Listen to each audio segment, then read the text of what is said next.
You wouldn't talk like that if it had been your men whose throats were slit. Blood for blood, it's the only way. We hire mercenaries and have them mount the bandits' heads on our walls as a lesson to the rest.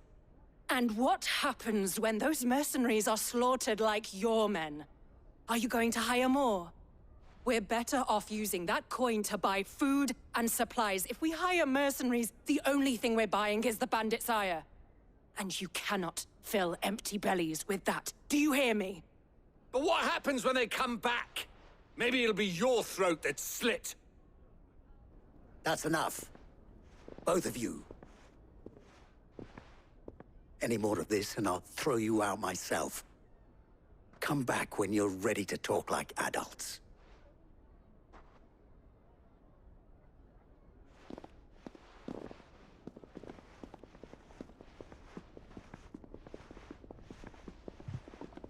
Victor. What's he doing here? Sid. And Lady Jill. What brings you here? I was about to ask you the same thing. Costness is in chaos, and the markets have all but ceased to operate. The Briar's Kiss here in Dalamil is the only place I can reliably obtain supplies. I was here to do just that when Master Lubor told me of his troubles. He thought I might be able to talk some sense into these fools. But if you're here, I suppose his patience must be waning. Who are those people? Those were the thorns in Lubor's side. And the reason this place might be headed the same way as Costness. It's these accursed skies. The darkness is enough to drive a man to madness. Or an entire city, for that matter. We're still working on the skies. But in the meantime, perhaps we can find a solution to Dalamil's problems. I hope so. For all our sakes.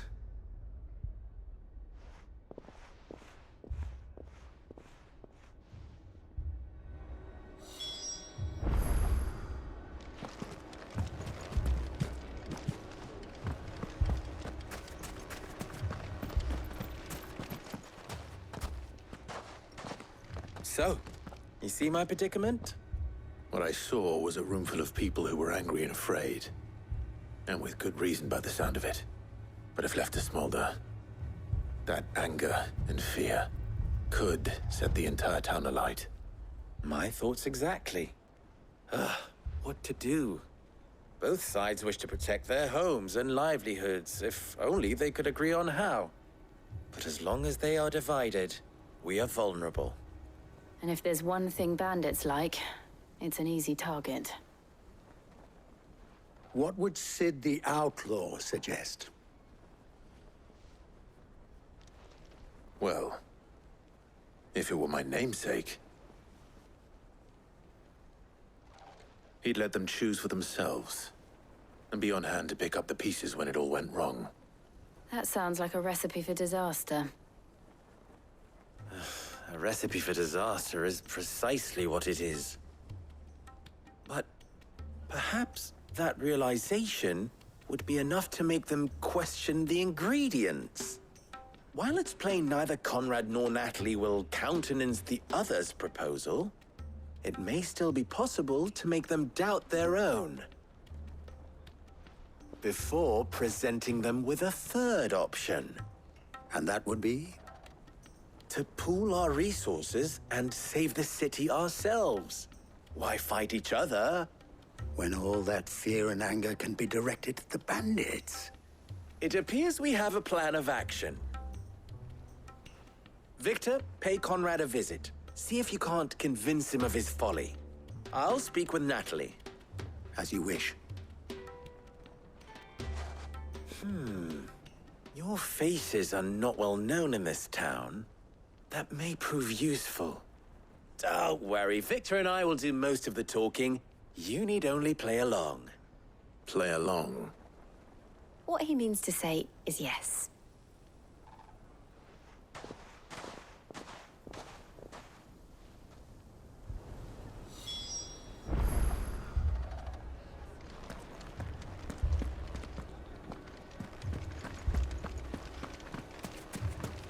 Picture it, Conrad. You're all...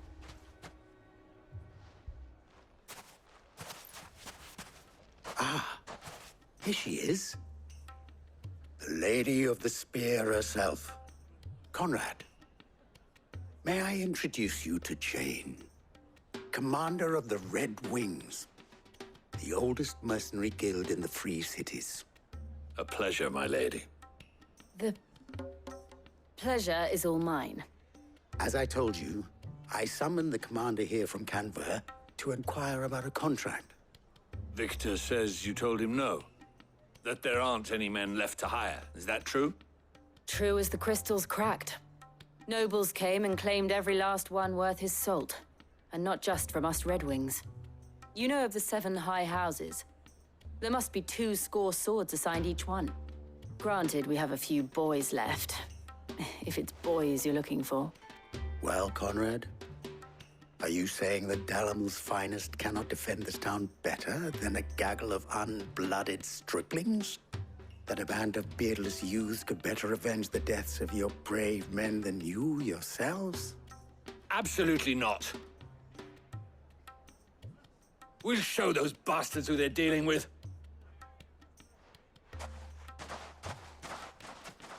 I can't believe that actually worked. Conrad's not what you call the brightest candle in the crypt. And there's a reason why I had you do the talking and not Sid. Well played, my lady.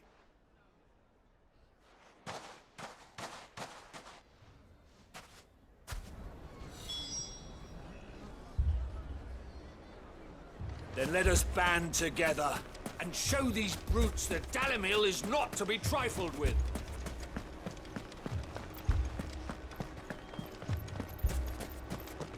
A shop? If I had my pickaxe, I would... I mean, it may still be possible to buy something. Ah, here he is now. Natalie, allow me to introduce Lord Underhill of Randalar's prestigious League of Merchants. Lord Underhill. At your service. Underhill. I was just telling the good lady of our conversation, my lord, and how you were lamenting the state of the capital's stores. Lubor says that not only are the granaries almost empty, but that war and the Blight mean this season's harvest won't be enough to fill them for winter. Indeed, certainly that is the case. The nobles in the capital are buying up the city's stocks of barley and wine, driving the prices higher than most commoners can afford. It is only a matter of time before the peasants revolt. It is worse than I thought. If what Lord Underhill says is true, I fear we have little hope of supplementing our stores, meager though they regrettably are. And while I applaud your endeavors to dissuade our more bellicose citizens from seeking vengeance, I sense Conrad is not wrong in his assessment of the bandits' likely return. Which means that now, more than ever, we will need to secure what little we still have. Food, weapons, herbs, everything. If our humble town is to endure not only this hardship, but those that are certain to follow, we must stand united. All right. If it will help to protect my home, I'll do it. But you needn't have gone through this charade.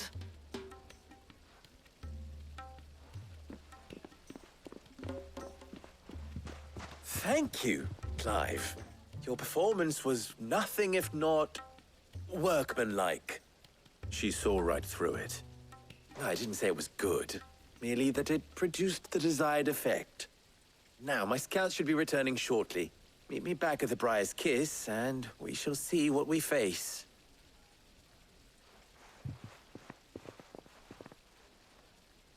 I'm not convinced our roles in this ruse were entirely necessary.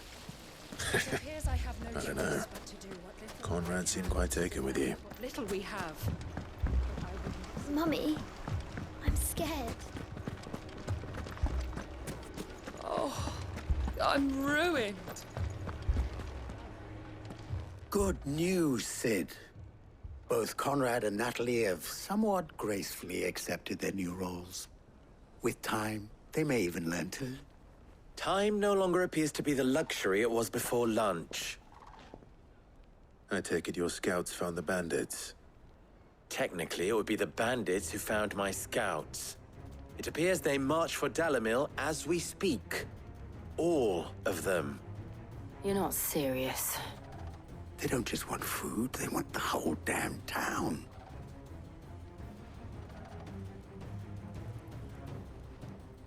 I have a favor to ask. I'm told the bandits march in two groups, one from the south and one from the desert, in a move doubtless intended to stretch our already gossamer-thin defenses. Very well. Jill and I will meet those from the desert. But what of the rest? The rest, my friend, the city shall fight. Together. The stakes, I concede, are high. But if this does not unite Dalamil, nothing will. That is a lot of faith to put into those who had their hands around each other's throats but a moment ago. Then it will be for us to see that their hands are kept occupied. And I do mean us. I thought you might say that. We'll hold them off for as long as we can. And we will do the same.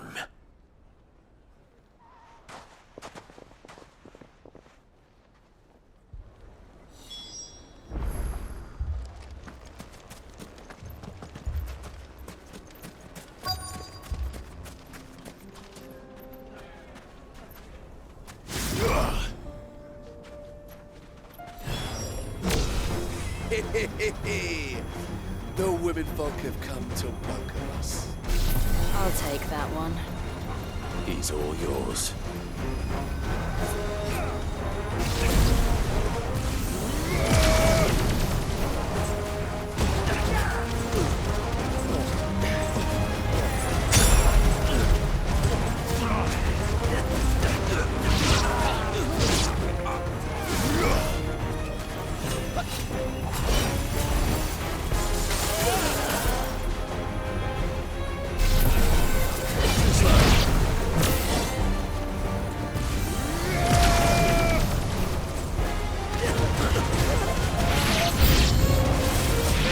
Overwhelm us.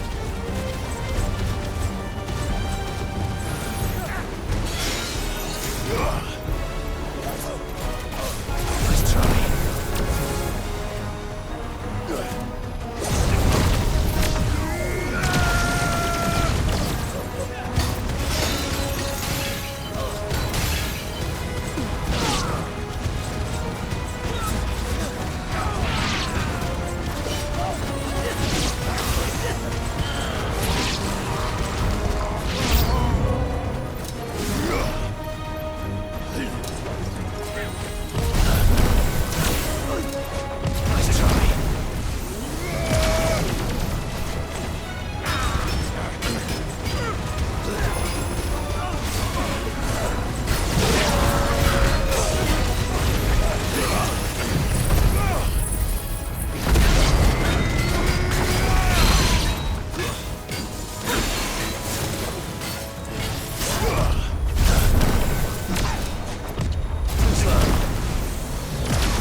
The townspeople. Could they have held out? I don't hear any fighting. What do you think? That we should hurry.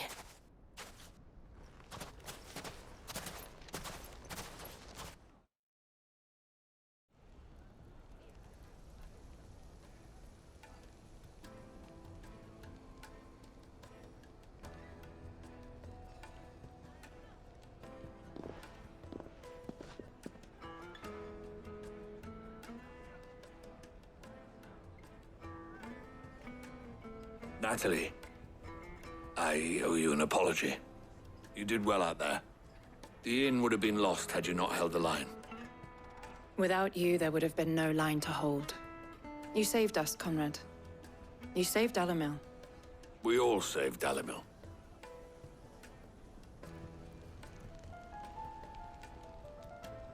Conrad seems to have had a change of heart. I'd say they both have. I take it from your presence that our visitors from the desert won't be joining us either. Pity. The plan worked, Sid.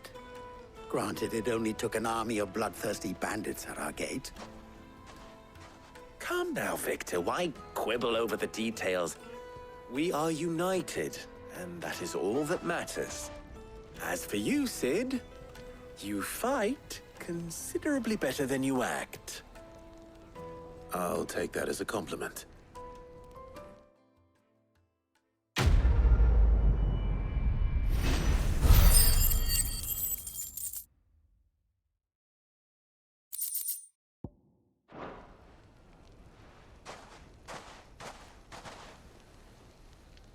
Our friends seem to have things under control. For now, at least. Let's go and put Otto's mind at rest.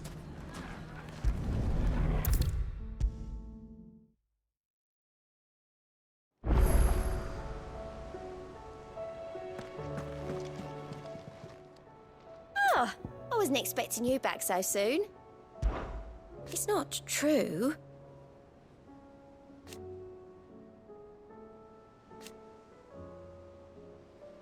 We've lost so much already.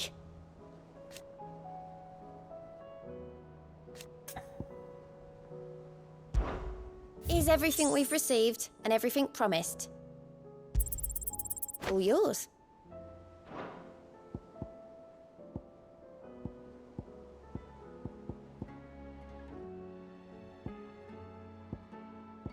Best of luck out there, Sid.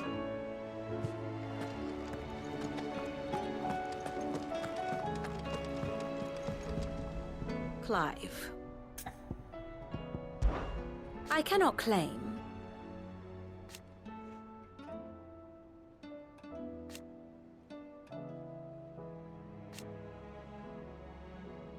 such are the wages.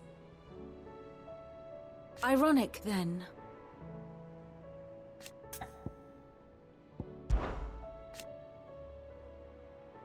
And how could it not? But are we any better?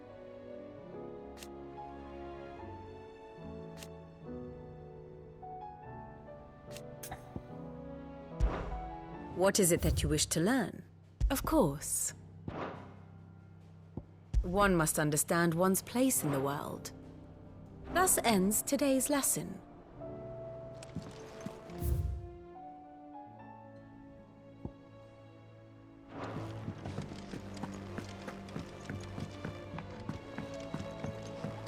Did you see that? Tell me you saw that.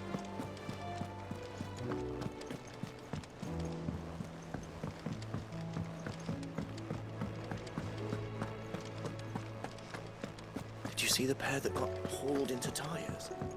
Aye. All their fancy silk stained.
You lost, stranger. Wherever you're headed, it's back the way you came.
I can walk from here.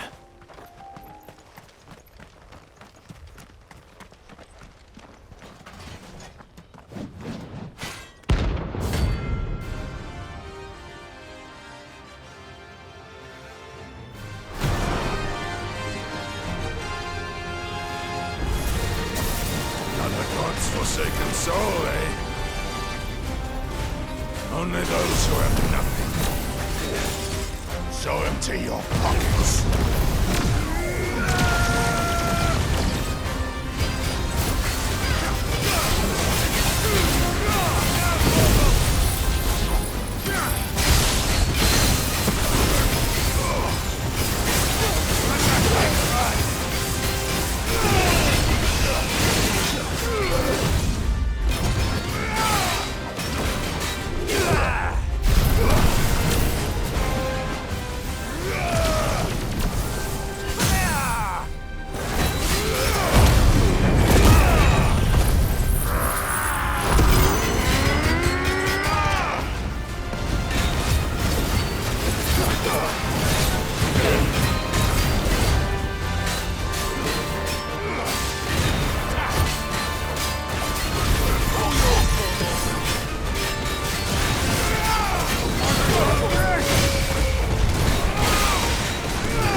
A deserter turned outlaw. We were more similar than he knew.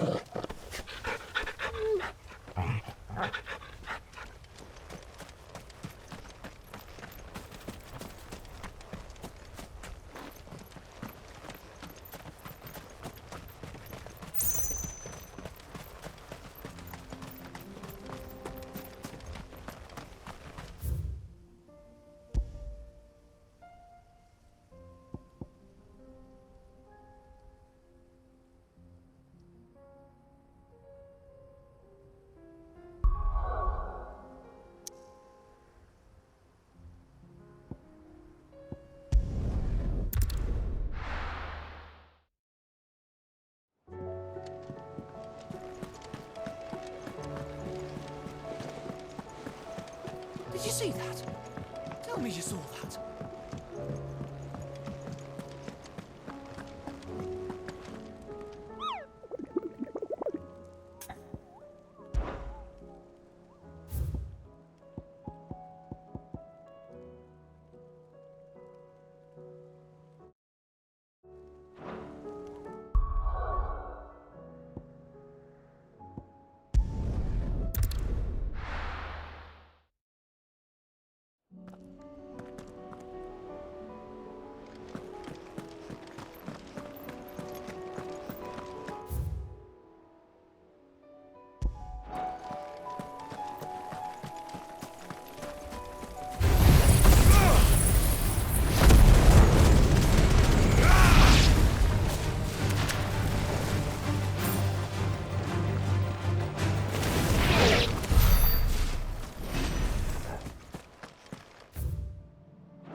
Again, but not for long.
No more vengeance.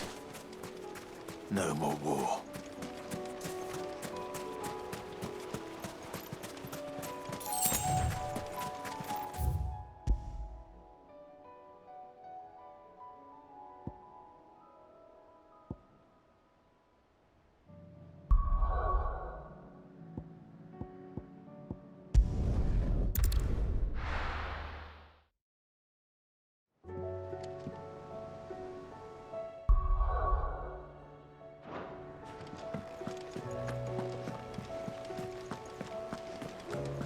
Did you see that? Tell me you saw that.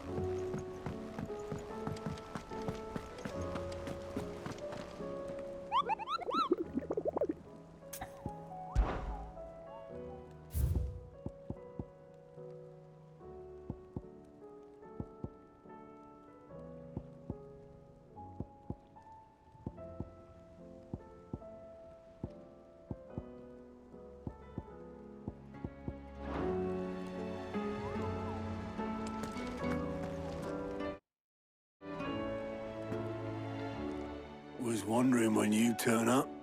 Had ours from all our friends thanking you for your timely intervention. How is it you always manage to arrive at just the right moment? Luck, I suppose. Any word on the rest of the realm? Let's see. Storm's still crying out for mother crystals.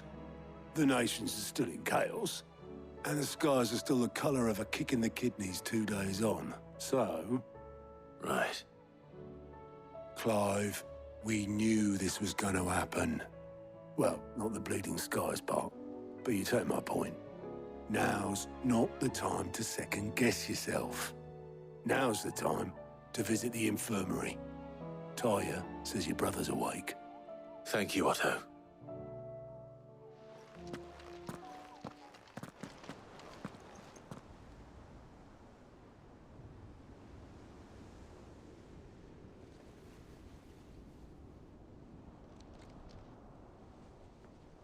So it was not Sylvester, but Olivier who served as Ultima's puppet.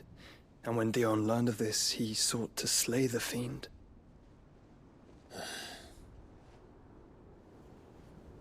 Only for his father to take the spear that would have freed him. Enough to drive a man to madness. Small wonder he hasn't stirred. I would be afraid to wake.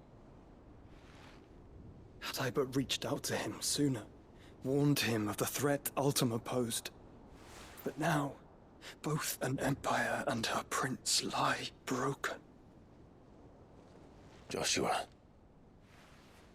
what do you know of Ultima?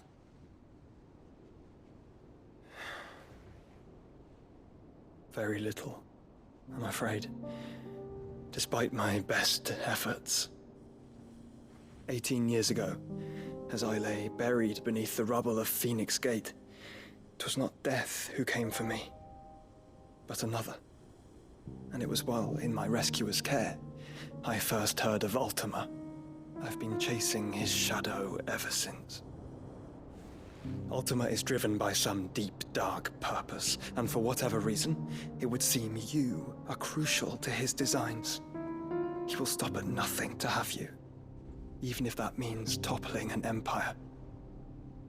But why me? What possible use could I be to such a creature? That is one of many answers that have eluded me. Yet, I am certain of this. It is not mere chance. You were chosen for a reason. All dominants carry within them the might of an icon. Nigh limitless power that is at once acutely limited. I wield fire, and only fire. And I only ice. 8 wardens for 8 elements. But you, Clive. You are different. You're special. Your abilities begin with the flames of Ifrit. But they do not end there. The fact Ifrit can even exist goes against everything we thought we knew of dominance. Perhaps Ultima has been waiting for one such as you, whose potential is truly limitless. I've encountered that thing several times now. If it or he, as you say, needs me, why hasn't he claimed me as he did the boy? Were I to hazard a guess, I'd say the two of you are somehow incompatible. His mind not properly attuned to your body. His mind? Mind, awareness, spirit, call it what you wish. But I believe Ultima to be an embodiment of the concept. It is why I struggle, and and fail to contain him here inside me. I'm sorry. Inside you? With every setting sun, I feel my strength wane. And though the Phoenix's flames mend the prison I have made for Ultima, they do so at a cost. We must find a means to bring an end to him before I meet my own. What were you thinking? It was that or let him take Clive. And I've always had a soft spot for my brother. But that doesn't mean you should sacrifice yourself to save me.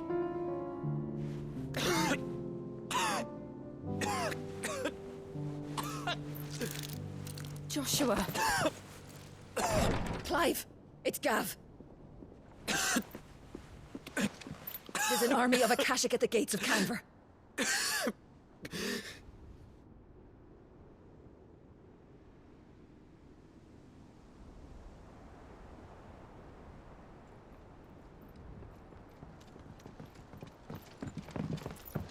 Well, what's the short of it?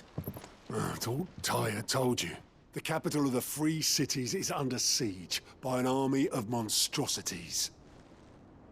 The City Guard are doing their best to stem the tide, but numbers ain't on their side. What of Lord Byron and Mid? Were they able to escape?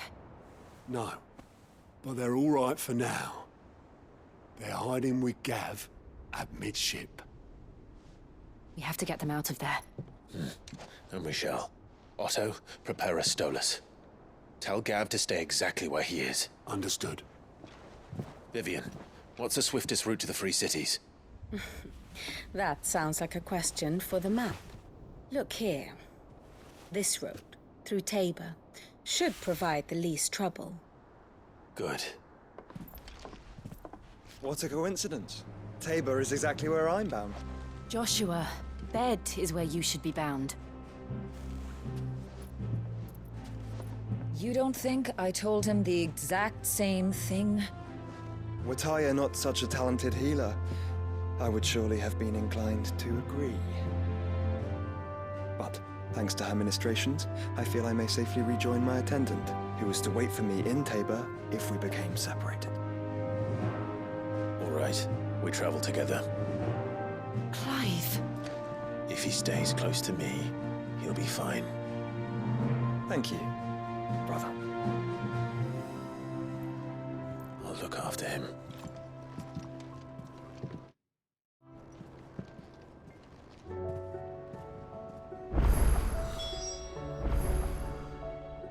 My attendant was with me in the Dominion before I primed. She would have watched the battle unfold and witnessed its outcome. I trust you'll be waiting for me in Tabor, where I can finally introduce you. Tyre's right. Your brother is in no condition to travel. That's all I'll say on the matter. It's Mid, Gav, and your uncle we should be thinking about now. Back again? How may I help you today? Of course.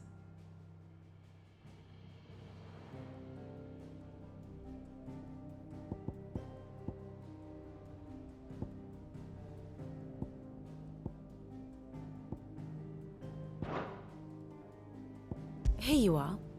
The state of the realm is ever-changing, Clive.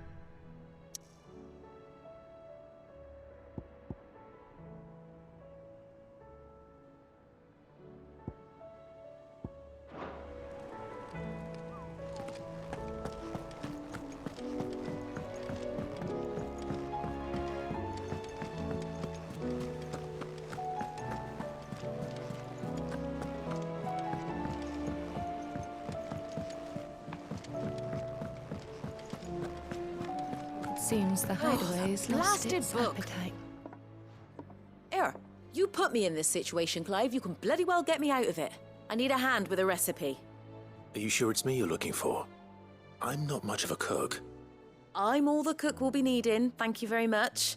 What I want from you is a little of your time, all right? Oh, and perhaps your sword. You remember Ivan's stew, right? Well, despite the look of the thing, and that awful stench, people wolf it down. So I thought I'd try making one of these supposed masterpieces myself. Had a peek at the book and gave it a go, but, well... It wasn't as straightforward as you'd hoped. Ivan had the same problem. Yeah, but this is my blooming kitchen, and I will not be outdone. So if you don't want to be seen as playing favourites, I suggest you lend me a hand. I've never been one to play favourites, Molly. And I would be only too happy to lend you a hand. So, what's on the menu this time? A fried mortress of skyworm. That's one heck of a name, innit? Recipe seemed easy enough to an old hand like myself. Thought I'd followed it to a T. Only, turns out skyworm livers and drake's mint are not what I thought they were. At least I hope they're not, given the rancid mess they made. Ivan said the recipes in the culinary pilgrimage date back centuries. Who's to say the ingredients even exist anymore? Wow. That's a question for a scholar, wouldn't you say? Perhaps you know of one? Kindly old fella who haunts the shelves, maybe? Fine. I'll go and speak to Harpocrates. Perhaps he'll know something. And if he does, I'll see if I can find your ingredients for you. You do that. Lest we forget, you've got a reputation to uphold.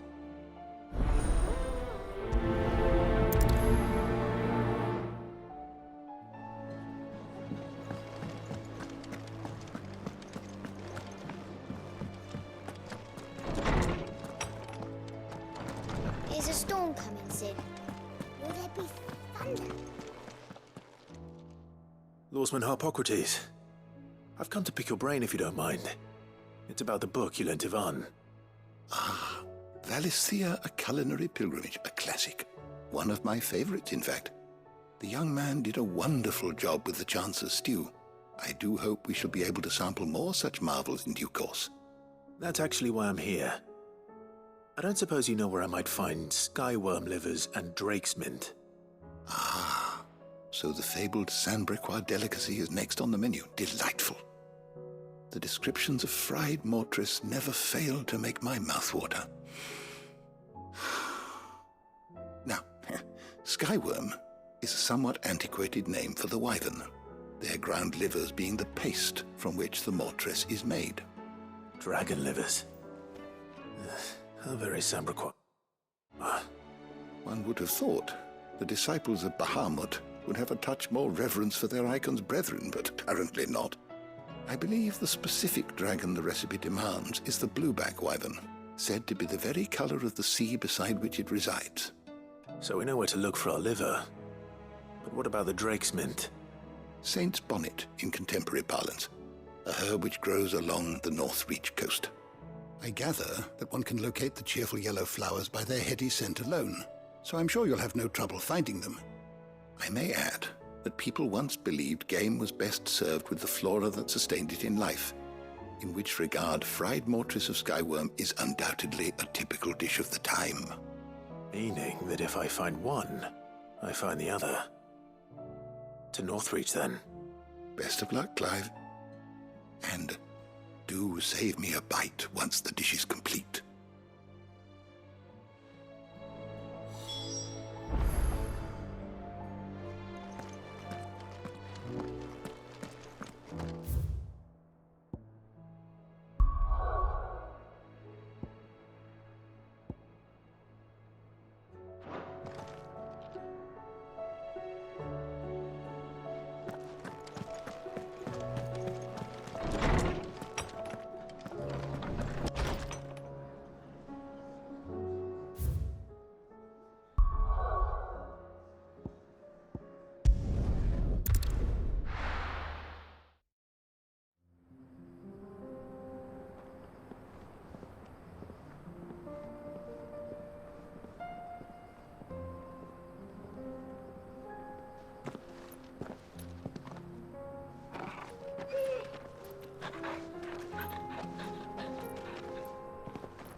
It's like a dream. The four of us out walking like we used to. Enjoying this, are you? Gav and the others could be in danger as we speak. You're right. I'm sorry. Yote is a fine scout. If Canville was attacked, she will already have begun gathering information. Tabor isn't far. We should pick up the pace.